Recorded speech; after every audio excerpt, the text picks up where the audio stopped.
사랑과 은혜가 풍성하신 하나님, 오늘도 우리가 함께 말씀을 듣고 기도할 수 있는 시간 주셔서 감사합니다. 이 시간 우리가 우리의 것을 내려놓고 하나님의 음성에 귀 기울이는 시간이 되게 하시고 오늘 말씀 가운데 성령님께서 함께하여 주시옵소서. 감사드리며 예수님의 이름으로 기도드립니다. 아멘. 하나님께서 오늘 우리에게 주신 말씀은 요나서 4장 10절에서 11절까지의 말씀입니다. 제가 가지고 있는 성경책으로는 구약 성경 1289면입니다.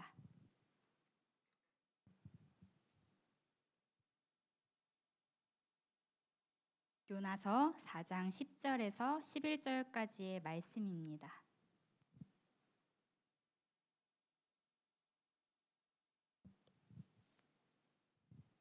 다 찾으셨으면 한 목소리로 다 같이 읽겠습니다.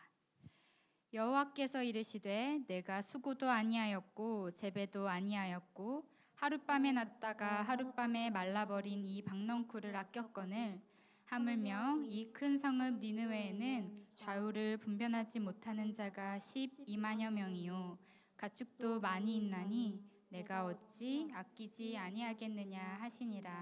아멘. 오늘 우리가 함께 읽은 요나서는 많은 그리스도인들에게 사랑받아온 책입니다. 불평도 많고 투덜이인 선지자 요나는 교회에 한 명 정도 여기 말고 저기 어딘가에 있을 법한 저 사람 같기도 하고 혹은 나의 모습 같기도 해서 미워할 수가 없기 때문입니다. 요나가 활동했던 시기는 주전 8세기로 아수르 제국 시대를 배경으로 하고 있습니다. 구약 성경에서는 아수르의 수도인 니느웨에 대해 여러 가지 책에서 말하고 있습니다. 열왕기하에서 아수르는 이스라엘을 정복하고 사람들을 나라 밖으로 추방합니다. 나훔서 저자는 니느웨를 창기, 피의 성읍이라고 표현하며 니느웨가 폭력과 테러의 중심지이자 이스라엘의 원수라고 말하고 있습니다. 즉 아수르는 이스라엘 백성을 탄압하는 원수와도 같은 국가였기 때문에 당시 이스라엘 백성들은 아수르에 대한 반감이 매우 심했습니다. 이러한 성경 기록들을 본다면 요나가 왜 그렇게 하나님의 명령에 순종하고 싶어 하지 않았는지를 우리는 조금 이해할 수도 있겠습니다. 이러한 역사적 배경을 가지고 있는 요나서는 다른 구약 성경과는 조금 차이점을 보이고 있습니다. 구약 성경 대부분은 이스라엘 백성들의 구원에 대한 내용이 중심을 이루고 있습니다. 이방인에 대한 관심과 구원, 그리고 하나님의 계획은 신약, 특히 사도행전에서부터 확장되기 시작합니다. 그러나 요나서는 특이하게도 이방인에 대한 하나님의 관심과 구원 계획을 자세하게 보여주고 있습니다. 물론 구약 성경에 이방인의 구원에 관한 내용이 전혀 없는 것은 아니지만 요나서처럼 이방인 성읍 전체가 구원받는 사건을 기록한 책은 없었습니다. 그래서 요나서를 구약 속의 신약이라고 보는 사람들도 있습니다. 오늘 요나서는 하나님께서 요나에게 니느웨로 가서 심판이 있을 것임을 경고하라는 명령으로 시작됩니다. 하지만 요나는 하나님의 명령을 거부하고 하나님의 얼굴을 피해 다시스로 도망칩니다. 지도를 함께 볼까요? 네, 지도를 보시면 여기서 다시스는 니느웨의 정반대에 있는 곳이며 당시에는 가장 큰 도시였습니다. 그래서 요나는 저렇게 큰 도시로 간다면 많은 사람들 사이에 쉽게 숨을 수 있을 것이라고 생각했던 것 같습니다. 그리고 당시 이스라엘 사람들은 다시스가 지중해 서쪽 끝에 위치한 곳이기 때문에 땅의 끝이라고 생각했습니다. 요나는 자신이 갈 수 있는 한 가장 먼 곳으로 피한 것입니다. 그런데 사실 요나가 이렇게 달아나려고 했던 진짜 이유는 니느웨 사람들에게 곧 하나님의 심판이 있을 테니 회개하라고 전하는 것이 싫었기 때문입니다. 아수르는 이스라엘의 적인데다가 구원받지 못할 이방인들이 회개하지 않았으면 좋겠고 하나님의 심판으로 멸망하기를 원했습니다. 그래서 요나는 다시스로 가는 배를 타게 됩니다. 이제 여기에서부터 요나의 이야기는 내려가는 요나의 행동을 통해 전개되기 시작합니다.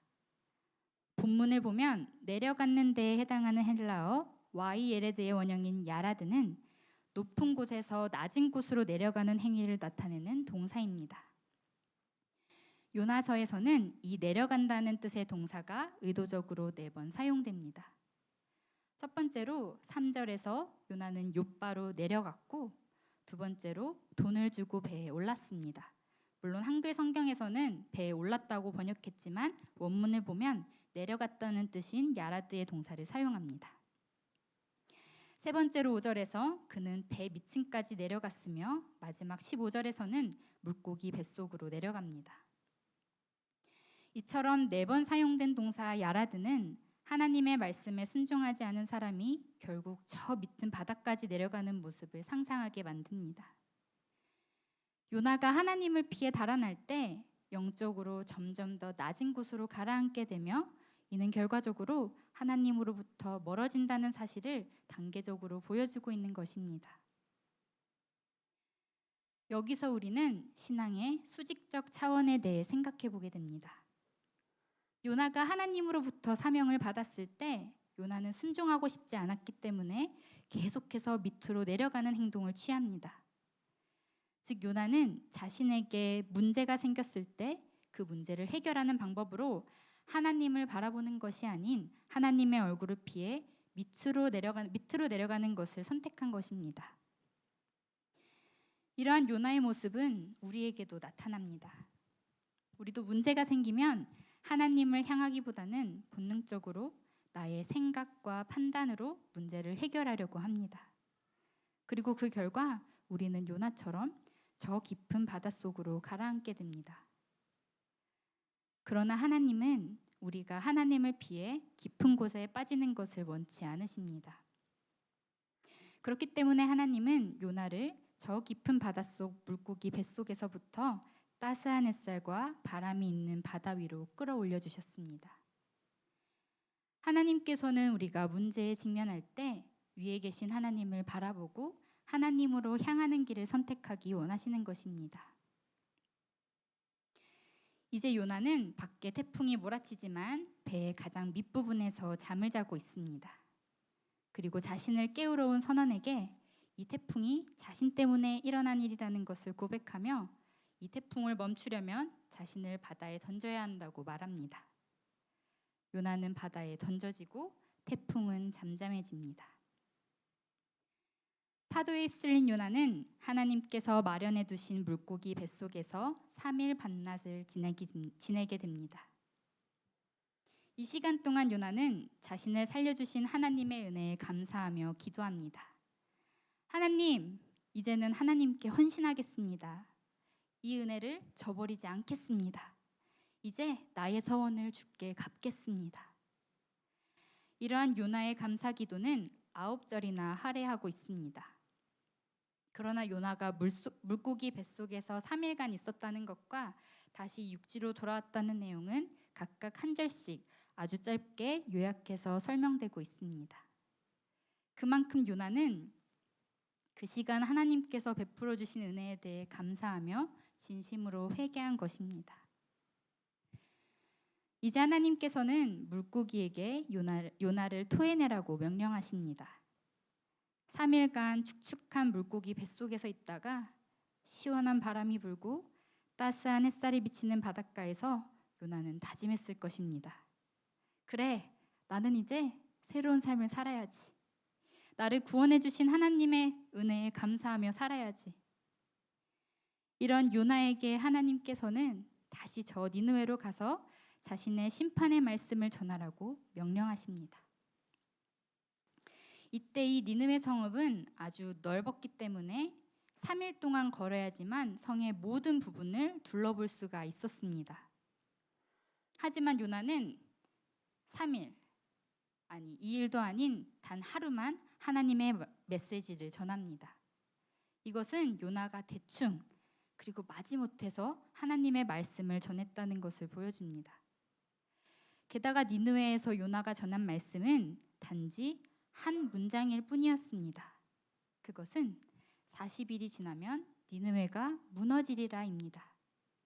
그것도 너희들 큰일 났다, 어서 회개해라 이런 말이 아니라 너희들 이제 망한다, 이런 니느웨에 대한 요나의 개인적 감정이 깊게 배인 일방적인 선포였습니다.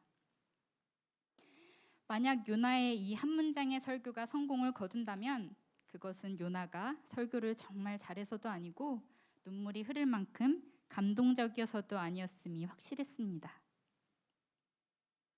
이런 요나의 간단한 메시지를 들은 니느웨 사람들은 요나가 전혀 예상치 못한 반응을 보여줍니다. 왕을 포함한 모든 백성들이 베옷을 입고 금식하며 하나님께 간절히 기도합니다. 심지어는 말하지 못하는 짐승들까지도 베옷을 입고 함께 금식하였습니다. 그런데 왜 니느웨 사람들은 이렇게 쉽게 회개했을까요? 그것은 요나도 또한 여기 앉아있는 우리도 이해를 하기가 쉽지 않습니다. 그러나 그 당시의 역사적 배경을 살펴본다면 그 속에는 놀라운 하나님의 계획과 섭리가 있었음을 알 수 있습니다.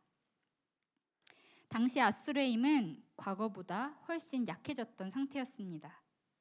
북방의 신흥국가였던 아라락과의 오랜 전쟁이 가장 큰 이유였습니다.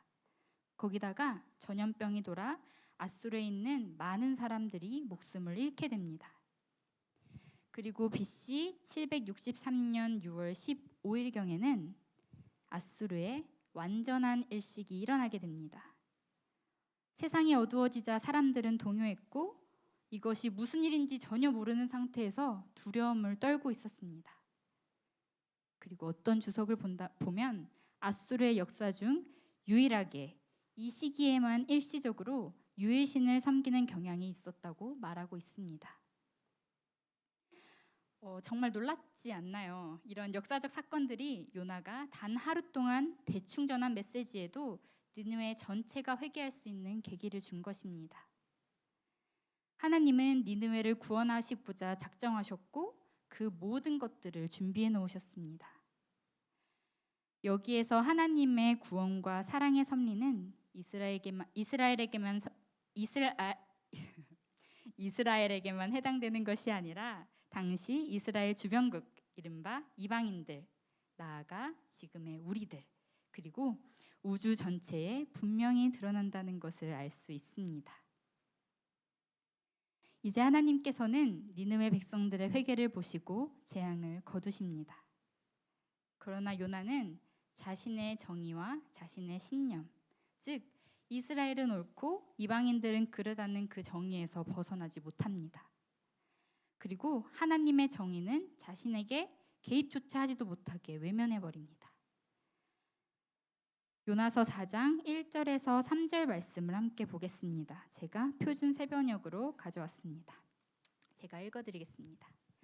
요나는 이 일이 매우 못마땅하여 화가 났다. 그는 주께 기도하며 아뢰었다. 주님, 내가 고국에 있을 때에 이렇게 될 것이라고 이미 말씀드리지 않았습니까? 내가 서둘러 다시스로 달아났던 것도 바로 이것 때문입니다. 하나님은 은혜로우시며 자비로우시며 좀처럼 노하지 않으시며 사랑이 한없는 분이셔서 내리시려던 재앙마저 거두실 것임을 내가 알고 있었기 때문입니다. 주님, 이제는 제발 내 목숨을 나에게서 거두어 주십시오. 이렇게 사느니 차라리 죽는 것이 낫겠습니다. 앞서 저희는 요나가 물고기 뱃속에서 드린 감사와 찬양의 기도를 보았습니다. 그런데 여기서 요나는 자기 생명을 끝장내달라고 하나님께 기도하고 있습니다. 요나는 하나님의 은총이 아수르 사람들에게 내리기를 원하지 않았던 것입니다. 우리는 이런 요나에게서 인간의 죄된 본성을 보게 됩니다. 요나는 하나님께서 자신의 생명을 구해주셨을 그 당시 감격에 넘쳐 아주 긴 감사의 기도를 드렸습니다. 그러나 물고기 뱃속에서 나오자마자 기존의 자신의 생각과 편견의 인습으로 다시 돌아갑니다. 만약 하나님께 대가 없는 은혜를 받았다면 다른 사람들도 그 은혜를 받는 것이 너무나도 당연한 것인데 나의 원수가 죄를 뉘우치고 구원받는 모습을 보며 이럴 바에는 자신을 죽여달라고 화내고 있는 것입니다. 은혜를 받을 그 당시에는 그래, 저 사람 미워하지 말아야지, 사랑해야지 이렇게 생각을 하지만 시간이 지나면 하나님께서 주신 그 은혜를 잊고 다시 그 사람을 미워하기 시작합니다. 우리는 여기서 신앙의 수평적 차원에 대해 생각해 보게 됩니다. 우리는 하나님으로부터 받은 은혜나 그 시각을 나의 중심으로 한 아주 좁고 제한된 공간에 국한시키려고 합니다. 하나님의 은혜가 나와 나의 가족 그리고 나와 관계된 곳에 임하는 것은 너무나도 기쁘게 받아들이면서 동일한 은혜가 내가 원치 않는 곳에 임하는 것은 생각하지도 않습니다. 나와 상관없는 사람, 내가 미워하는 사람, 그리고 심지어는 나에게 해를 끼치는 사람에게 하나님의 은혜는 당치도 않고 오직 나에게만 하나님의 은혜를 베풀어 달라고 하는 이기적인 신앙의 모습을 발견합니다. 우리는 나를 괴롭힌 저 나라가, 나를 힘들게 하는 저 사람이 저렇게 살아가다가 하나님의 벌을 받기를 원하고 있는 것입니다. 그가 망하기를 바라기 때문에 우리는 그를 위해 기도하지 않습니다. 그리고 어떻게 되나 한 발자국 뒤에서 지켜보면서 떨어진 곳에 앉아 그들이 망하기를 바랍니다. 하나님께서는 이런 우리를 아십니다. 요나가 니느웨 사람들이 회개하는 것을 보고 화내고 투정 부릴 것도 아셨습니다. 그럼에도 하나님께서는 요나를 타이르십니다. 하나님은 세상의 모든 자연과 현상, 역사와 사건 위에서 지휘하십니다. 도망하는 요나를 돌아오게 하기 위해 거친 바람을 저 바다 위로 보내셨고 바다에 던져진 요나를 구출하기 위해 커다란 물고기를 보내셨습니다. 또한 요나를 위해 박넝쿨을 준비하시고 다음날 벌레가 그 박넝쿨을 다 먹어버리게 하셨습니다. 이렇게 하나님께서는 인간뿐만 아니라 큰 짐승들, 조그만 박넝쿨과 심지어는 벌레까지도 주관하고 다스리십니다. 즉 요나서는 세상의 모든 사건과 현상, 인물과 미물까지도 하나님의 간섭과 통제 아래에 있다는 것을 보여주고 있습니다. 이렇게 우주를 창조하신 하나님께서 이스라엘뿐만 아니라 하나님의 피조물 전체가 망하지 않도록 바라시는 것은 너무나도 당연한 것입니다. 그래서 하나님께서는 요나를 니느웨에 보내셨던 것입니다. 이제 요나서는 끝을 향해 달려갑니다. 요나는 자신이 뜨거운 햇볕을 피할 수 있게 했던 그 박넝쿨이 마르자 하나님께 화를 냅니다. 이런 요나에게 하나님께서는 너가 수고도 아니하였고 배양도 아니하였고 하룻밤에 났다가 하룻밤에 망한 이 박넝쿨을 너가 아꼈거늘 하물며 이 큰 성읍 니느웨에는 좌우를 분변치 못하는 자가 12만여 명이요 육축도 많이 있나니 내가 아끼는 것이 어찌 합당치 아니하냐라는 질문을 던지시며 갑작스럽게 끝이 납니다. 이 결말을 본다면 요나서는 기승전결을 모두 갖춘 그런 완벽한 구조가 아니라는 것을 볼 수가 있습니다. 이 말은 요나서의 말씀은 지금까지도 계속해서 진행 중인 것이라고도 생각할 수 있겠습니다. 그렇기에 요나와 같은 우리가 그 다음을 어떻게 완결지을 수 있을지는 우리에게 달려 있습니다. 하나님은 요나에게 질문하셨듯이 오늘 우리에게도 질문하고 계신 것입니다. 이렇게 하나님의 관심은 나를 포함한 제한된 공간에만 있는 것이 아니라 세상 모든 곳에 존재합니다. 하나님은 하나님이 창조하신 모든 곳에 관심과 사랑이 부어지는 것을 원하고 계시기 때문입니다. 그렇기에 하나님은 죄인된 우리를 구원하시기 위해 아들 예수 그리스도를 이 땅에 보내주셨습니다. 그리고 이제는 우리의 신앙의 영역 또한 하나님이 바라시는 영역까지 넓어지는 것을 원하십니다.